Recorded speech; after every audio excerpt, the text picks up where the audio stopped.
Hi friends, welcome back to Selvam Poultry Farm channel. நம்ம இன்னைக்கு இந்த ஒரு வீடியோல எதை பத்தி பார்க்க போறோம் அப்படினா நம்ம கோழி பண்ணையில பயன்படுத்தக்கூடிய தார்பாய் பத்தி தாங்க.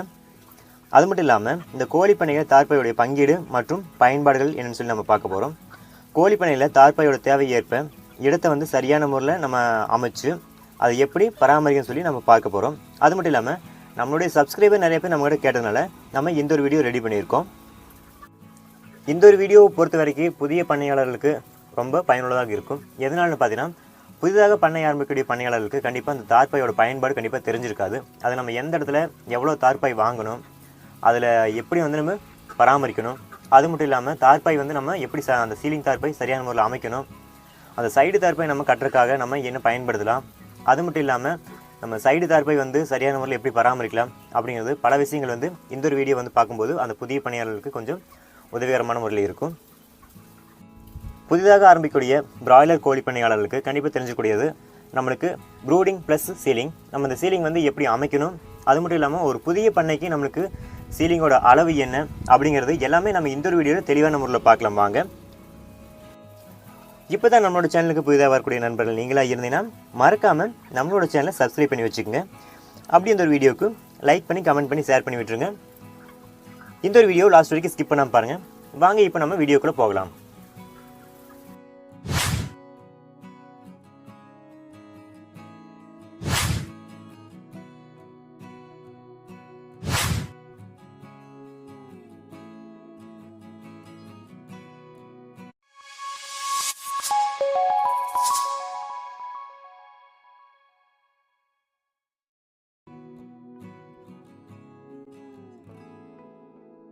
பிராய்லர் கோழி பண்ணைகளில் மிக முக்கிய பங்கு வகிக்கூடியதுன்னு பார்த்தீங்கன்னா நமக்கு இந்த தார்பாய் தான். நமக்கு சிக்ஸ் வந்த முதல் வாரத்தில் சிக்ஸுக்கு நம்ம ஹீட் கொடுக்கறதுக்காக நம்ம பயன்படுத்தக்கூடியது சீலிங் தான்.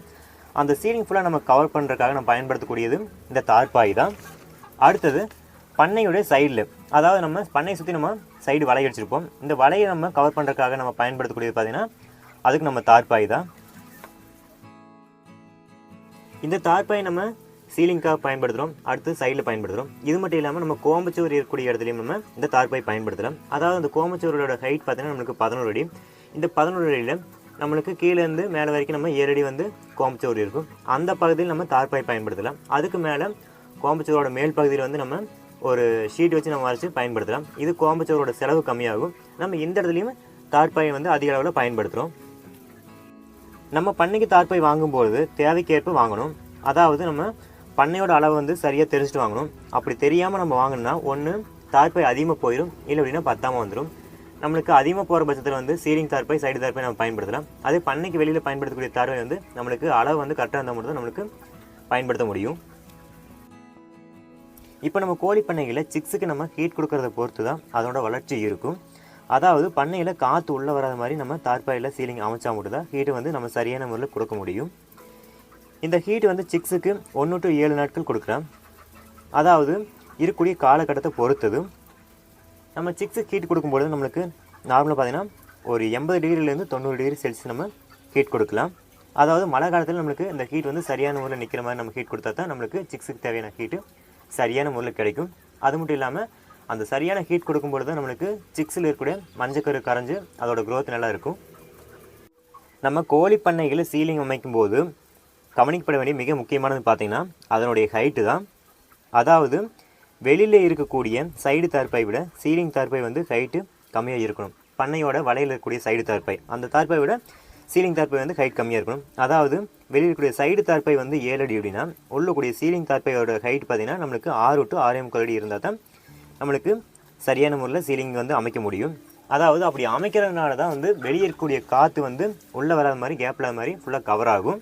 அப்போ தான் வந்து சரியான முறையில் நம்ம ஹீட் கொடுக்க முடியும் சிக்ஸுக்கு. அடுத்தது நம்ம கோழி பண்ணையில் அமைக்கக்கூடிய சீலிங் பகுதியை பற்றி பார்த்துடலாம். அதாவது சீலிங் பகுதி நம்ம சுற்றுச்சூழலிருந்து சிக்ஸுகளுக்கு வந்து பாதிப்பை ஏற்படுத்தாதவரை நம்ம சீலிங் என்றைக்குமே அமைக்கணும். எதனால்னு பார்த்தீங்கன்னா உதாரணத்துக்கு அதிக வாகனங்கள் செல்லக்கூடிய பகுதிக்கு பக்கத்தில் நம்ம சீலிங் அமைச்சு அப்படின்னா அதுலேருந்து எடுக்கக்கூடிய ஒளியினால் சிக்ஸ் வந்து ஃபஸ்ட் வாரத்தில் வந்து பயந்து ஓட ஆரம்பிக்கும். அப்படி ஓடி ஒன்று மேலே ஒன்று மோதுறதுனால நெரிசல்னால அதிக மாற்றாலிட்டி ஏற்படும். அது மட்டும் இல்லாமல் அதிக இழப்பு வந்து பண்ணையாளர்களுக்கு தான். அதனால் முடிஞ்ச வரைக்கும் நமக்கு இடத்த வந்து சரியான முறையில் தேர்வு செஞ்சு அதுக்கப்புறம் நம்ம சீலிங்கை அமைக்கலாம். அடுத்து நம்ம ஒரு பண்ணையில் நம்ம சீலிங் அமைக்கக்கூடிய அளவை பற்றி பார்த்துடலாம். அதாவது ஒரு 5000 ஸ்கொயர் ஃபீட் பண்ணைக்கு வந்து நம்ம 70 to 80 அடியில் நம்ம சீலிங் அமைக்கலாம். எதனால் நான் அதிகமாக சொல்கிறேன் அப்படின்னா, மழைக்காலங்களில் சீலிங்குள்ளே நம்ம இடத்த மாற்றி கொடுக்குற மாதிரி இருக்கும். நம்ம எதனால் நம்ம இடத்த மாற்றி கொடுக்குறோம் அப்படின்னா, நம்ம சிக்ஸுக்கு வந்து இடம் டைட் ஆயிரும். இல்லை அப்படின்னா நம்ம மழைக்காலங்களில் அந்த மஞ்சள் ஈரமாகி அமோனி ஸ்மெல் வர ஆரம்பிச்சிடும். அந்த ஈரத்தினால நம்மளுக்கு மார்டாலிட்டி அதிகமாக போக ஆரம்பிக்கும். இதையெல்லாம் தடுக்கிறதுக்காக நம்ம இடத்த நம்ம எக்ஸ்டெண்ட் பண்ணி கொடுக்கணும். அதுவே நம்ம ஒரு வாரம் ஹீட் வந்து கொடுக்கறதுக்காக சீலிங் பகுதி கம்மியாக இருந்துச்சுன்னா நம்ம உள்ளேயே நம்ம மாற்றி கொடுக்க முடியாது. அதுவும் மழைக்காலங்களில் நம்ம சடனாக வந்து சீலிங்கோட பகுதியை நம்ம அதிகப்படுத்த முடியாது. இதனால தான் நம்ம ஸ்டார்டிங்லேயே ஒரு 70 to 80 அடி நம்ம சீலிங் வந்து அமைச்சிட்டோம் அப்படின்னா நம்மளுக்கு மழைக்காலங்களில் நம்மளுக்கு பிரச்சனையே இல்லை. நம்ம சீலிங்கில் எக்ஸ்டெண்ட் பண்ணி போட்டு நம்ம உள்ளேயே நம்ம மாற்றி கொடுக்கலாம். இதனால் நம்மளுக்கு அந்த ஈரப்பதத்தோட பிரச்சனை இருக்காது. நம்மளுக்கு மாட்டாட்டியோட பிரச்சனையும் எதுவுமே வராமல் நம்ம பாதுகாக்க முடியும். அடுத்து நம்ம சீலிங் தார்பாய் கட்டுவதற்காக பயன்படுத்தக்கூடிய ஆங்கில் மற்றும் அதோட கம்பிகளை பற்றி நம்ம பார்த்துடலாம். நம்ம இந்த சீலிங் தார்பாய் அமைக்கிறதுக்காக நம்ம பார்த்தீங்கன்னா மேல் பகுதியில் நம்மளுக்கு எர்த்து கம்பி, அதாவது கிரீன் கலர் கம்பி நம்ம பயன்படுத்தியிருக்கிறோம். இது பார்த்தீங்கன்னா இப்படி பயன்படுத்தும் போது என்ன பிரச்சனைனா தார்பாய் வந்து தொங்கல் வர ஆரம்பிக்கும். அதனால் நம்ம முடிஞ்ச வரைக்கும் இதை அவாய்ட் பண்ணிவிட்டு நம்ம ஒன்றுக்கு ஸ்கொயர் பைப்பை நம்ம பயன்படுத்தலாம். இல்லை அப்படின்னா நம்ம ஆல்டர்னேட்டிவாக பார்த்தீங்கன்னா நம்மளுக்கு ரவுண்ட் பைப்பை பயன்படுத்தலாம். இந்த ரவுண்ட் பைப்பை நம்ம பயன்படுத்தும் போது தார்பாய் ஒரு கோட்லேருந்து நம்ம போட்டு நம்ம ஃபுல்லாக கவர் பண்ணி மேலே இழுக்கிறதுக்கு நம்மளுக்கு தார்பாய் வந்து ஈஸியாக வர ஆரம்பிக்கும். நம்ம இந்த சீலிங் தார்பாய் அமைக்கிறதுக்காக நம்ம ஆங்கில் அமைக்கும் பொழுது முடிஞ்ச வரைக்கும் பண்ணையோட தெற்கு வடக்கு பகுதியில் இருக்கிற மாதிரி அமைக்கலாம். ஏன்னா அப்போ தான் நம்ம தார்பாய் வந்து கிழமேற்கு பகுதியிலேருந்து கட்டுவதற்கு ஈஸியாக இருக்கும். இல்லை அப்படின்னா நம்ம கிழமேக்கில் அமைச்சிட்டோம் அப்படின்னா நம்ம விட்டு நம்ம 22 அடிக்கு நமக்கு தார்பாய் கட் பண்ணி அடித்து வாங்கி கட்டணும். இல்லை அப்படின்னா நம்மளுக்கு அது கட்டுறது வந்து ரிஸ்க்காக இருக்கும். ஏன்னா நிப்பிள் லைனை தாண்டி நம்ம கட்டணும். அதனால் அது ரிஸ்க்கு தான். அதனால் நம்ம கிழமேக்கில் வந்து தார்பாய் வந்து கட்டுற மாதிரி நம்ம வாங்கிக்கிறது ரொம்ப நல்லது. நம்ம சீலிங் தார்பாய் வாங்கும்பொழுது மிக முக்கியமானது பார்த்தீங்கன்னா நம்ம சிங்கிள் தார்பாய் என்றைக்குமே வாங்கக்கூடாது. ஏன்னு பார்த்தீங்கன்னா நம்ம நிப்பிள் பகுதியினால் அந்த நிப்பிள் இருக்கக்கூடிய பகுதியில் மேலே வந்து நம்ம தார்பாய் போட்டு இழுக்கிறதுனால ரொம்ப கடினமான முறை. அதனால் நம்ம முடிஞ்ச வரைக்கும் நம்ம டபுள் தார்பாயை வாங்கலாம். அதே நம்ம 4 லைன் நிப்பிள் லைன் அப்படின்னா சிங்கிள் தார்பாய் 5 தார்பாய் வாங்கினோம் அது வந்து தவறான முறை. அது ஏன்னு சொல்லி நம்ம அடுத்தது பார்க்கலாம். இப்போ நம்ம முடிஞ்ச வரைக்கும் நம்ம 2 தார்பாயை வாங்கலாம். அதாவது பண்ணையோட அகலம் 22 இல்லை 24 இருந்தாலும் பரவாயில்ல. நம்ம இப்போ 22 அடிக்கு பார்த்தீங்கன்னா நம்மளுக்கு 11 அடி அகலமுள்ள 2 தார்பாய் வாங்கலாம். அதாவது நீளம் வந்து உங்களுடைய பண்ணைக்கு பொறுத்தளவுக்கு வாங்கிக்கலாம். அதாவது 70 அடி அமைக்க போகிறீங்களா இல்லை 40 அடி அமைக்க போகிறீங்களா அப்படின்னு சொல்லி அதோட நீளம் மட்டும் நீங்கள் உங்களோட பண்ணை அளவு பொறுத்த வரைக்கும் வாங்கிக்கலாம். அதுவே இந்த சீலிங் தார்பாயில் 2 தார்பாய் வாங்கும்போது கவனிக்கப்பட வேண்டியது இன்னொன்று என்னென்னு பார்த்தீங்கன்னா அந்த சென்டர் பகுதி, அதாவது சென்டரில் நம்ம கட்டக்கூடிய அந்த கச்சை பார்த்தீங்கன்னா 2 பாயோட பகுதியுமே ஒரே நேரில் வர மாதிரி நம்ம வாங்கணும். இல்லை அப்படின்னா நம்மளுக்கு கொஞ்சம் தள்ளி வந்துச்சுனாலே நம்ம இழுத்து கட்டும்போது பாய் வந்து அந்த தொங்கல் வரும், கேப் வரும். அதனால் முடிஞ்ச வரைக்கும் கச்சை வந்து ஒரே நேரம் வர மாதிரி வாங்கணும். ப்ளஸ் பக்கமாக இருக்கிற மாதிரி வாங்கணும். அப்போ தான் வந்து பாயோட கேப் வந்து சென்டரில் வந்து ஃபுல்லாக கவர் ஆகி வரும். அப்படி வந்தால் தான் நம்மளுக்கு வெளியே இருக்கக்கூடிய காற்று உள்ளே வராது, உள்ளக்கூடிய ஹீட் வந்து வெளியே போகாமல் இருக்கும். அடுத்தது நம்ம நிப்பிள் இருக்கக்கூடிய பண்ணையில் சீலிங் அமைக்கிறது. அதுவே நம்ம நிப்பிள் இல்லாத பண்ணையில் சீலிங் அமைக்கிறது வந்து ஈஸியானது தான். அது மட்டும் இல்லாமல் அப்போ பார்த்தீங்கன்னா நம்மளுக்கு சிங்கிள் தார்பாயை வாங்கிக்கலாம். ஏன்னா டபுள் தார்பாய் அப்போ தேவைப்படாது. ஏன்னா நிப்பிள் இல்லாதனால நம்ம டோட்டலாக வந்து மேலே போட்டு அப்படி இழுத்தோம்னா நமக்கு ஃபுல்லாக கவர் பண்ணிக்கலாம். அது வந்து செலவும் கம்மி, ப்ளஸ் வந்து நம்மளுக்கு பாயில் வந்து கேப் வராது. இன்னும் சீலிங் வந்து ஃபுல்லாக கவர் ஆகிருக்கும். அதுவே இந்த நிப்பிள் இருக்கக்கூடிய பண்ணையில் பார்த்தீங்கன்னா நம்மளுக்கு சீலிங் இருக்கக்கூடிய பகுதி ரொம்ப கடினமானது. எதனால பார்த்தீங்கன்னா நம்ம நிப்பிள் இருக்கக்கூடிய கயிறு வந்து மேலே கவர் பண்ணணும். அதனால் நம்ம அந்த பாயை வந்து ஏதோ ஒரு இரும்பு கம்பி காய்ச்சி அந்த பாயில் வந்து ஓட்ட ஓடலாம். ஏன்னா அப்படி போடும்போது வந்து பாய் வந்து எந்த ஒரு பாதிப்பை ஏற்படாது. ஒரு குறிப்பிட்ட நாளுக்கு அப்புறம் அந்த பாய் பிரிஞ்சு வராது. ஏன்னா நம்ம அப்படி உருக்கி நம்ம ஓட்ட போடுறதுனால அந்த பாய் வந்து சுற்றியும் வந்து நல்லா ஒட்டிடும். அதனால் வந்து பாய்க்கு எந்த ஒரு பாதிப்பும் இருக்காது. இந்த சீலிங்க்கு பார்த்தீங்கன்னா ஒரு நிப்பிளுக்கு முடிஞ்ச வரைக்கும் ஒரு 5 to 6 கயிறு வரும். அதனால் ஒவ்வொரு நிப்பிளுக்கும் பார்த்தீங்கன்னா அது நேர் பாய் வந்து ஒரு 5 to 6 ஓட்டை போடுற மாதிரி வரும். மேக்ஸிமம் ஒரு 4 நிப்பிள் அப்படின்னா ஒவ்வொரு லைனுக்கும் வந்து ஒரு 5 ஓட்டை போடுற மாதிரி வரும். இப்படி நம்ம ஃபஸ்ட்டே போட்டு நம்ம ரெடி பண்ணி வச்சிட்டோம்னா அந்த பாய் நம்ம லைஃப் லாங் வந்து பயன்படுத்துறதுக்கு ரொம்ப ஈஸியாக இருக்கும். அடுத்து பார்த்தீங்கன்னா இந்த நிப்பிளில் ஓட்டை போட்டு நம்ம பயன்படுத்துறது இன்னொரு வகை. அடுத்து நம்ம இந்த நிப்பிள் கயிறு வந்து கீழே வந்து முடி போட்டிருப்போம். அது நம்ம ஒவ்வொரு டைம் நம்ம ரிமூவ் பண்ணி பாயை கோர்த்து கட்டும்போது அந்த நிப்பிளோட அட்ஜஸ்ட்மெண்ட் வந்து ஹைட் வந்து சரியாக இருக்காது. ஏன்னா ஒவ்வொரு டைம் வந்து கீழே கட்டிட்டோம் இல்லை மேலே ஏற்றி கட்டிட்டோம்னா அது சிக்ஸ் வந்து தண்ணி குடிக்கிறது வந்து பிரச்சனையாக வரும்.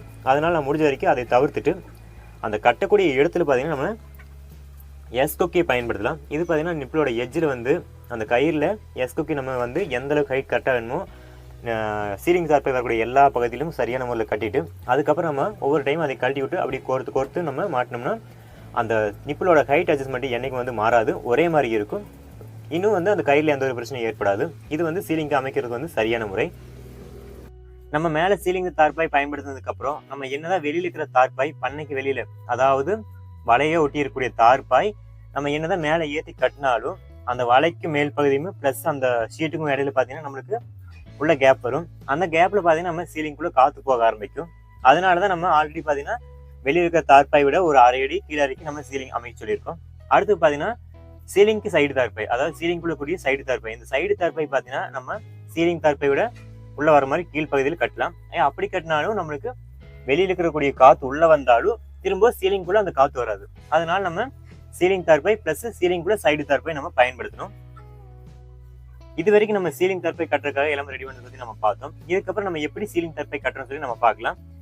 நம்ம இந்த சீலிங் தார்பாய் பொறுத்த வரைக்கும் சிக்ஸ் வரக்கூடிய நாட்களில் தான் நம்ம இது ரெடி பண்ண போகிறோம்.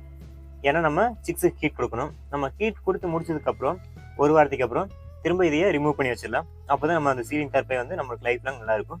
இந்த சீலிங் தார்பாய் கட்டுவதற்கு முன்னால் நிப்பிள் லைன் பார்த்தீங்கன்னா இறக்கி விடணும். அதாவது கீழே இருக்கும்போது பார்த்தீங்கன்னா நம்ம டோட்டலாக அந்த எஸ்கோக்கையை கழட்டி விட்டு அதுக்கப்புறம் இறக்கி விடணும். அப்படி கழட்டி விடும்போது பார்த்தீங்கன்னா நிப்பிள் ஃபுல்லாக கீழே படுறதுனால, ஏன்னா ஆல்ரெடி நம்ம கீழே மஞ்சி போட்டிருப்போம் தரையில், அந்த மஞ்சி நிப்பிள் உள்பகுதியில் போகிறதுனால நம்மளுக்கு தண்ணியில் அடைப்பு ஏற்படும். அது பார்த்தீங்கன்னா நம்மளுக்கு சிக்ஸ் வரக்கூடிய நாட்களில் குடிக்க அந்த நிப்பிள் டிராப்பில் உள்ள போய் மஞ்சி அடைச்சிக்கும். அதனால தண்ணி பார்த்தீங்கன்னா உங்களுக்கு கண்ணியும் வர ஆரம்பிச்சிடும். இதனால உங்களுக்கு செட்டு ஃபுல்லாக ஏற ஆரம்பிக்கும். அது இல்லாமல் தண்ணி வேஸ்ட் ஆகும். இதனால சிக்ஸுக்கு பாதிப்பை ஏற்படுத்தும். இது மாதிரி பாதிப்பு வராமல் இருக்கிறதுக்காக நம்ம ஃபீடு கப்பை கீழே வச்சு நம்ம பயன்படுத்தலாம். ஆல்ரெடி நம்ம நிப்பிள் கீழே இறக்கி வரதுக்கு முன்னாடியே பார்த்தீங்கன்னா இதையே ஒவ்வொரு நிப்பிள் இருக்கக்கூடிய பகுதியிலையும் நம்ம ஒரு 2 நிப்பிளுக்கு ஒரு கேப்பில் நம்ம இது மாதிரி கப்பை வச்சுட்டு அதுக்கப்புறம் இறக்கிவிடலாம். ஏன்னா அப்படி இறக்கிட்டோம்னா நம்மளுக்கு நிப்பிளில் வந்து கீழே மஞ்சியில் படாது. நம்ம இது எல்லாமே ரெடி பண்ணதுக்கப்புறம் நம்ம அந்த வச்சுக்கிற அந்த சீலிங் தார்பாய், அதாவது 2 பீட்டை வச்சுக்கும் போதே 22 அடி, அதை பார்த்தீங்கன்னா நம்மளுக்கு நிப்பிளுக்கு மேல் பகுதி அந்த மேலே வந்து தெற்கு வடக்கில் வந்து நம்ம ஆங்கில் செட் பண்ணியிருப்போம். அந்த ஆங்கில வந்து நம்ம ஓப்பன் பண்ணிவிட்டு ஃபுல்லாக தார்பாயை விரிச்சு விடலாம். விரிச்சு விட்டதுக்கப்புறம் பார்த்தீங்கன்னா நம்மளுக்கு இந்த எஸ்கோக்கி இருக்கிற அந்த பாயில் கோர்த்து அதுக்கப்புறம் நம்ம இந்த நிப்பிள் பகுதியில் நம்ம மாட்டலாம். இப்படி மாட்டும் போது பார்த்தீங்கன்னா உங்களுக்கு கரெக்டாக மேலே விரிச்சுட்டு எந்த இடத்துல கரெக்டாக வருதோ அந்த இடத்துக்கு ஹோல்ஸ் போட்டிங்கன்னா உங்களுக்கு வந்து பாய் வந்து சுருக்கு வராது. ப்ளஸ் வந்து பாய் வந்து டைட்டாக இழுத்து பிடிக்காது. அப்படி இழுத்து பிடிக்கிறனால பார்த்தீங்கன்னா உங்களுக்கு நிப்பிள் வந்து ஹைட் அட்ஜஸ்ட்மெண்ட் மாறும். அதனால நிப்பிள் கரெக்டாக எந்த லேயர் வருதோ அந்த இடத்துல அந்த கயிறு இருக்கக்கூடிய இடத்துல வந்து சரியாக வந்து மார்க் பண்ணி அதுக்கப்புறம் அதில் ஓட்ட போடுங்க. இல்லை அப்படின்னா கண்டிப்பாக நிப்பிளில் பிரச்சனை வரும். இது வந்து ஒரு பிரச்சனை. அடுத்து நம்ம இதில் சரியாக மார்க் பண்ணாமல் ஓட்ட போட்டோம்னா நிப்பிள் வந்து அந்த கயிறு வந்து அட்ஜஸ்ட்மெண்ட் சரியாக இல்லாதனால ரொம்ப தள்ளிட்டு இருக்கும். இது பார்த்தீங்கன்னா நாளடைவில் அந்த பாய் பழசாக திரும்ப அந்த கயிறு தார்பாயை அறுக்க ஆரம்பிக்கும். அது எப்படின்னு பார்த்தீங்கன்னா ரொம்ப இழுத்துக்கிறதுனால நம்ம நிப்பிள் மேலே இருக்கிறோம் இல்லை கீழே இருக்கிறோம், அந்த டைமிங்கில் அந்த பாய் பிரச்சனை ஏற்படும். ஸோ இதெல்லாமே நடக்காமல் இருக்கிறதுக்காக நம்ம கரெக்டாக மார்க் பண்ணி போட்டு பண்ணிட்டோம்னா நம்மளுக்கு ஒரு டைம் பண்ணுற வேலை லைஃப் லாங் அதில் எந்த ஒரு பிரச்சனையும் ஏற்படாமல் சரியான முறையில் இருக்கும். நம்ம இந்த தார்பாயில் நிப்பிள் லைனோட கயிறை நம்ம கோர்த்து விட்டதுக்கப்புறம் அதே நிப்பிள் லைனில் நம்ம மாட்ட வேண்டாம். அதுக்கு முன்னாடி பார்த்தீங்கன்னா நம்மளுக்கு சென்ட்ரு பகுதி, அதாவது 2 தார்பாயோட சென்ட்ரு பகுதி, பண்ணைக்கு சென்டரில் வரக்கூடிய தார்பாயை அதோட கயிறு வந்து ரொம்ப டைட்டாக வந்து எந்த இடத்துல கயிறு வருதோ அந்த இடத்துல டைட்டாக இழுத்து கட்டினதுக்கப்புறம் அதுக்கப்புறம் பண்ணையோட சைடு பகுதியில் வெளிப்புற பகுதியில் நம்ம இழுத்து கட்டினதுக்கப்புறம் அதுக்கப்புறம் நம்ம கொக்கி போடலாம். ஏன்னா இப்போ கொக்கி போடும்போது நம்மளுக்கு வந்து தார்பாய்க்கு எந்த ஒரு பிரச்சனையும் ஏற்படாது. ஃபஸ்ட்டே நம்ம கொக்கி போட்டு அப்படின்னோம்னா நம்மளுக்கு தார்பாய் இழுத்து கட்டுறதுல பிரச்சனை வரும். அதனால் இந்த தார்பாயில் கோர்த்ததுக்கப்புறம் கட்டினதுக்கப்புறம் லாஸ்ட்டாக நம்ம நிப்பிள் லைனில் வந்து இந்த கொக்கி போட்டு நம்ம பயன்படுத்தலாம். இதுக்கப்புறம் அந்த நிப்பிள் லைனோட கயிறு மாட்டினதுக்கப்புறம் அடுத்தது பார்த்தீங்கன்னா நமக்கு சைடு தார்பாய் தான். நான் ஃபர்ஸ்டே சொன்ன மாதிரி தான் இந்த சைடு தார்பாய் வெளி தார்பாய் ப்ளஸ் சீலிங் தார்பாய் விட உள்பகுதியில் வர மாதிரி தான் கட்டணும். ஏன்னா அப்போ தான் வந்து சீலிங்க்கு வந்து கேப் வராத மாதிரி நம்மளுக்கு கரெக்டாக கிடைக்கும். இல்லை அப்படின்னா நம்ம ஒன்று மேலே கட்டினோம்னா சீலிங் பகுதிக்கு மேலே ஏற்றி கட்டினோம்னா சீலிங் சைடு தார்பாய் நம்ம இழுத்து கட்ட முடியாது. நம்ம கீழே கட்டினா தான் அதோட காற்று வந்து திரும்ப சீலிங்குள்ளே வராத மாதிரி ஃபுல்லாக கவர் ஆகும். இப்போ டோட்டலாக 3000 ஸ்கொயர் ஃபீட் சீலிங் போடக்கூடிய இடத்துல நம்மளுக்கு டோட்டலாக அளவுன்னு பார்த்தீங்கன்னா 40 அடி வரும். இந்த 40 அடியில் 22 அடி அகலத்துக்கு நம்ம தெற்கு வடக்கு பகுதியில் பார்த்தீங்கன்னா 1:1 ஸ்கொயர் பைப்பு நம்ம பயன்படுத்திக்கிறோம். ஏன்னா சீலிங் போகிறதுக்காக இது டோட்டலாக 22 அடி அகலத்துக்கு டோட்டலாக பார்த்தீங்கன்னா இதுக்கு நம்ம 5 பைப் நம்ம பயன்படுத்திக்கிறோம். அதாவது தெற்கு வடக்கில் சீலிங்காக. இந்த சீலிங்குள்ளே சைடு தார்பாய் கட்டுறதுக்கு பார்த்தீங்கன்னா நம்ம கம்பி தான் பயன்படுத்திக்கிறோம். இது நம்ம ஆங்கில நம்ம பயன்படுத்தலை. இது டோட்டல் நம்ம க்ரீன் கலர் எர்த்து கம்பி தான் பயன்படுத்திக்கிறோம். நம்ம இந்த சீலிங்கில் சிக்ஸுக்கு ஹீட் கொடுத்து முடிச்சதுக்கப்புறம் ஒரு வாரத்துக்கு அப்புறம் நம்ம கோழியில் ஃபுல்லாக நம்ம வெளியே மாற்றி விட்டதுக்கப்புறம் திரும்பவும் இந்த சீலிங் தார்பாய் சைடு தார்பாய் எல்லாமே நம்ம ரிமூவ் பண்ணி அதை நம்ம ப்ராப்பராக வந்து க்ளீன் பண்ணி ஒரு சாக்கில் போட்டு நம்ம கட்டி வச்சிடலாம். ஏன்னா அப்படி கட்டி வச்சா நம்மளுக்கு அந்த தார்பாயோட லைஃப் வந்து இன்னும் நல்லா இருக்கும். அதில் எந்த ஒரு பிரச்சனையும் ஏற்படாது. நம்ம இல்லை அப்படியே நம்ம கழட்டாமல் அப்படியே விட்டுனா பண்ணையோட 2 சைட்லையும் சென்டரில் நம்ம அவுத்து விட்டு சுருட்டி நம்ம 2 சைட்லையும் மடித்து கட்டி வச்சிட்டோம்னா அது வந்து கோழிக்கு அதிக ஏஜ் ஆக அது வந்து வரக்கூடிய அமோனியா ஸ்மெல், திரும்ப அந்த மஞ்சி எல்லாமே அந்த தார்பாயில் பட்டு திரும்ப அந்த தார்பாய் பார்த்திங்கன்னா ஒரு குறுகிய நாள் அது இத்து போக ஆரம்பிச்சிடும். இல்லை அப்படின்னாலும் நம்மளுக்கு வந்து திரும்ப அடுத்த பேட்சுக்கு அதை எடுத்து நம்ம ரிமூவ் பண்ணி கழுவி எல்லாமே திரும்ப கட்டுற மாதிரி வரும். இந்த ஒரு பிரச்சனை அதனால் ஏற்படும். அது மட்டும் இல்லாமல் இந்த தார்பாய் நம்ம அப்படியே விட்டுட்டோம்னா இந்த பண்ணையில் உள்பகுதியில் பார்த்திங்கன்னா நம்ம தடுக்கு இது ஹீட்டு போட்டிருந்தோம்னா அதுக்குள்ள கூடிய எலி, அணில் இதெல்லாம் வந்து பிரச்சனை இருந்ததுன்னா அதெல்லாம் நம்ம அதை சுருட்டி கழித்து வச்சுக்கூடிய அந்த தார்பாய் உள்பகுதியில் போய் கடிக்க ஆரம்பிக்கும். இது ஒரு குறுகிய காலத்திலேயே நம்மளுக்கு வந்து தார்பாய் வந்து சேதமடைய ஆரம்பிச்சிடும். இந்த ஒரு பிரச்சனை வராமல் இருக்கிறதுக்காக நம்ம ப்ராப்பராக வந்து சீலிங்கில் ஹீட் கொடுத்து முடிச்சதுமே நம்ம எடுத்து கட்டி வச்சிடறோம். இது வந்து இந்த பிரச்சனையை வந்து முற்றிலும் வந்து இதுலேருந்து தார்பாயை பாதுகாக்கும். அடுத்தது நம்ம பழைய பண்ணையில் அமைத்திருக்கக்கூடிய சீலிங் தார்பாய் பற்றி பார்த்துடலாம். நம்ம பழைய பண்ணையில் பார்த்தீங்கன்னா சீலிங் தார்பாய் நிப்பிள் கேப்புக்கு தகுந்த மாதிரி நம்ம விட்டாக வாங்கியிருக்கிறோம். இது பார்த்தீங்கன்னா நம்மளுக்கு 22 அடி அகலம் உள்ள பண்ணைக்கு மொத்தமாக நம்மளுக்கு 4 நிப்பிள் லைன் வருது. அதனால் நம்ம சீலிங் தார்பாய் பார்த்தீங்கன்னா நிப்பிள் கேப்புக்கு தகுந்த மாதிரி நம்ம 5 பிட்டாக நம்ம ரெடி பண்ணியிருக்கோம். நம்ம இந்த பண்ணை பொறுத்த வரைக்கும் நம்ம சீலிங் அமைக்கிறதுக்காக மேலே பார்த்தீங்கன்னா நம்ம ஸ்கொயர் பைப் ஆகட்டும் இல்லை ரவுண்ட் பைப் ஆகட்டும் நம்ம எதுவுமே பயன்படுத்தலை. முற்றிலும் பார்த்தீங்கன்னா நம்ம எர்த்து கம்பி, க்ரீன் கலர் கம்பி தான் நம்ம இதில் பயன்படுத்திக்கிறோம். இது பார்த்தீங்கன்னா நம்மளுக்கு செலவு கம்மியாக தான் வருது. அது மட்டும் இல்லாமல் இது வந்து டோட்டலாக வேஸ்ட் தான். ஏன்னு பார்க்கலாம். இந்த மாதிரி நம்ம சீலிங் போடும்போது நம்மளுக்கு பாய் டு பாயில் பார்த்தீங்கன்னா நம்மளுக்கு கேப் கிடைக்கும். அந்த கேப் பார்த்தீங்கன்னா நம்மளுக்கு எவ்வளோ தான் நம்ம ஹீட் கொடுத்தாலும் கரெக்டாக டெம்பரேச்சர் வந்து நம்ம சீலிங் கூட மெயின்டைன் பண்ண முடியாது. இன்னொன்று அடுத்து நம்ம வெளியே கூடிய காற்று பார்த்தீங்கன்னா நம்ம உள்ளே வர ஆரம்பிக்கும். இது பார்த்தீங்கன்னா நம்மளுக்கு நம்ம எவ்வளோதான், அதாவது முதல் பார்த்த பண்ணையில் நம்மளுக்கு பாதி செலவுனா இதில் வந்து அதோட இன்னொரு மடங்கு செலவு அதிகமாக வரும் ஹீட் கொடுக்கறதுக்கு. அதனால் முடிஞ்ச வரைக்கும் இது மாதிரி தயவு செஞ்சு சீலிங் யாரும் அமைக்க வேண்டாம். நம்ம ஃபஸ்ட்டு எப்படி அமைச்சிருக்கோமோ அது மாதிரி ப்ராப்பராக அமைக்கலாம். இது மாதிரி அமைச்சிங்கன்னா உங்களுக்கு செலவு கம்மியாக தான் வரும், ஆனால் வேலை அதிகமாக இருக்கும். ஆனால் வந்து அதோட ரிசல்ட் வந்து டோட்டலாக வேஸ்ட்டு. அது மட்டும் இல்லாமல் இந்த பண்ணையில் பார்த்தீங்கன்னா நம்ம சைடு தார்பாய் சீலிங்குள்ளே நம்ம பயன்படுத்தவே இல்லை. எதனாலும் பார்த்தீங்கன்னா நம்ம என்ன தான் சைடு தார்பாய் நம்ம பயன்படுத்தினாலும் சீலிங்குள்ளே இதில் பார்த்தீங்கன்னா நம்ம சிங்கிள் பிட்டாக நம்ம கட்டிக்கிறோம். அதனால அந்த கேப்பில் நம்ம வரக்கூடிய காற்று அதிகமாக இருக்கும். அதனால நம்ம இந்த சைடு தார்பாய் கட்டியுமே அதில் பிரயோஜனம் இல்லை. ஸோ அதனால் பார்த்தீங்கன்னா நம்ம முன்னாடி இருக்கக்கூடிய சீலிங்கில் வந்து வெளி தார்பாய் கட்டிக்கிறோம். இது வந்து பண்ணைக்குள்ள கூடிய ஒரு காற்று வந்து திரும்ப சீலிங்குள்ளே வராமல் தடுக்கும். ஆனால் என்னதான் இருந்தாலும் மேல் பகுதியில் வரக்கூடிய காற்றை வந்து இதை கண்ட்ரோல் பண்ண முடியாது. அதனால இந்த பிட்டாக வாங்குற தார்பாயை முடிஞ்ச வரைக்கும் புதிய பண்ணையாளர்கள் தவிர்த்துருங்க. அடுத்து பண்ணையின் வெளிப்பகுதியில் வலை இருக்கக்கூடிய பகுதியில் அமைக்கக்கூடிய சைடு தார்பாய் பற்றி நம்ம பார்த்துடலாம். இந்த சைடு தார்பாய் நம்ம வாங்கும்போது பண்ணையோட நீளம் எவ்வளோன்னு சொல்லி நம்ம சரியான முறையில் அளந்துட்டு அதுக்கப்புறம் வாங்க ஆரம்பிக்கணும். ஏன்னா அகலம் அதிகமாக போனாலும் நம்மளுக்கு பிரச்சனையே கிடையாது. ஏன்னா நம்ம பாயை கீழே இறக்கி கொடுக்கல, இல்லை அப்படின்னா ஃபுல்லாக மேலே ஏற்றி விட்டு நம்ம கவர் பண்ணிக்கலாம். அதுவே நீளம் அதிகமாக போயிடுச்சுன்னா அது நம்மளுக்கு வந்து திரும்ப அந்த பாயை நம்மளுக்கு 1 அடி 2 அடி அதிகம் போனாலும் நம்ம திரும்ப கட் பண்ணி அதுக்கப்புறம் அந்த எட்ஜில் பார்த்தீங்கன்னா நம்மளுக்கு கச்சி வச்சு திரும்ப கட்டுற மாதிரி இருக்கும். ஏன்னா அதிகமாக போயிடுச்சு நம்ம இழுத்து கட்டுறதுல நம்மளுக்கு பிரச்சனை வரும். அதனால் முடிஞ்ச வரைக்கும் சரியான அளவை அளந்துட்டு அதுக்கப்புறம் வாங்க ஆரம்பிக்கிறது ரொம்ப நல்லது. நம்ம இந்த சைடு தார்பாய் வெளியில் கட்டுறதுக்காக நம்ம மைக்ரோ டியூப் வாங்கலாம். இந்த மைக்ரோ டியூப் பார்த்தீங்கன்னா நம்மளுக்கு வெயிலில் இல்லை மழையில் நனைஞ்சாலும் காஞ்சாலும் நம்மளுக்கு எதுவுமே ஆகாது. அதுவே நம்ம கையில் பயன்படுத்தினா மழை காலத்தில் நனைஞ்சு வெயில் காலத்தில் காயும் போது பார்த்தீங்கன்னா ஒரு குறுகிய காலத்தில் வந்து கயிறு வந்து இத்து போயிடும், நம்மளுக்கு கட்டாகி போயிடும். அதனால் முடிஞ்ச வரைக்கும் புதிய பண்ணையாளர்கள் வந்து முடிஞ்ச வரைக்கும் மைக்ரோ டியூப் பயன்படுத்தலாம். அடுத்து மேலே இருக்கிற தார்பாய் ப்ளஸ் இந்த மைக்ரோ டியூப் நம்ம கட்டுறதுக்காக பண்ணையோட மேல் பகுதியில் அடுத்து நம்ம இந்த கீழ்ப்பகுதியில் பார்த்தீங்கன்னா நம்ம ஜே போல்ட் பயன்படுத்தலாம். நம்ம இந்த ஜே போல்ட் பயன்படுத்தும் போது பார்த்தீங்கன்னா நம்மளுக்கு திரும்ப அந்த பாய் ஏற்றி விடுற டைமில் வந்து நம்மளுக்கு அந்த காலை கிழிச்சு விடாது. நம்ம இது வேறு ஏதாவது கம்பியை பயன்படுத்தும் போது அது நீட்டு இருந்ததுன்னா நம்ம திரும்ப பாயை வந்து தினம் ஏற்றி இறக்கும்போது நம்ம அது காலில் பட்டு காயம் ஏற்படும்.